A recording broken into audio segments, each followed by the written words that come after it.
एक समय की बात है। गांव में एक बहुत ही रईस आदमी रहा करता था, जिसका नाम धनराज सेठ था, जिसकी गांव में बहुत बड़ी सोने की दुकान थी। उस पूरे गांव में एक ही सोने की दुकान थी। गांव में एक ही सोने की दुकान होने के कारण वो बहुत ऊंचे दाम में सोना बेचता। गांव में जो पैसे वाले लोग थे, अक्सर वही उसके पास सोना खरीदने जाया करते।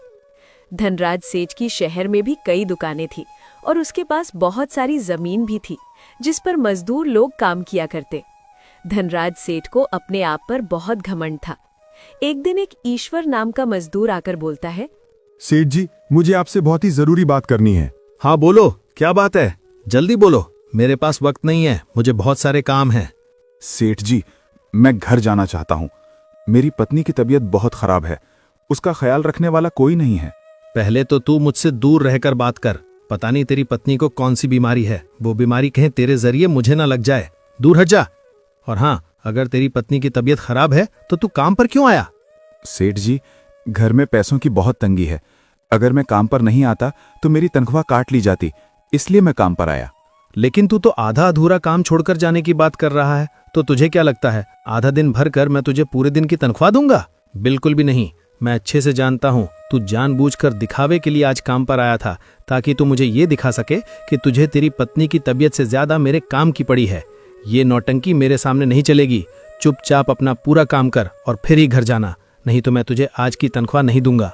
ऐसा मत कीजिए सेठ जी, भले ही मुझे आधे दिन की तनख्वाह कम दीजिए, लेकिन मुझे अब जाने दीजिए।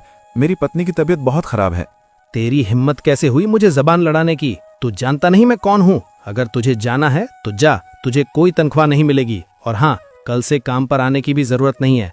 अगर काम करना है तो ठीक से करो, वरना निकलो यहाँ से।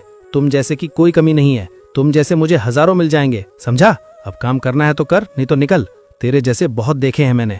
तू जा, तुझे कोई तनख्वाह नहीं दूंगा, निकल यहाँ से। ईश्वर निराश होकर चला जाता है।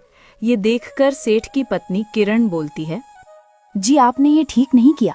वो दोनों बेचारे पति पत्नी अकेले ही रहते हैं, ना ही उनकी कोई संतान है और ना ही कोई देखभाल करने वाला है। अगर वो जाना चाहता था तो जाने देते ना, उसकी तनख्वाह काटने की क्या जरूरत थी? कभी तो किसी की समस्या समझ लिया करो। आपके अंदर दिल है भी या नहीं? बुरा वक्त किसी पर भी आ सकता है, इतना भी घमंड करना अच्छी बात नहीं है। ऊपर वाले ने आप पर इतनी कृपा की है कि आपको किसी बात की कोई कमी नहीं, लेकिन आप इस बात को अपना घमंड मानकर बैठ गए हो। किरण, आवाज नीचे करके बात करो। तुम क्या जानो व्यापार के बारे में? तुम तो दिन भर घर में बैठी रहती हो। तुम्हारा जो काम है तुम सिर्फ वही करो। तुमसे मैंने अपने कारोबार में दखल देने के लिए शादी नहीं की है। तुम्हारा काम है मेरे बच्चों को देखना और इस घर का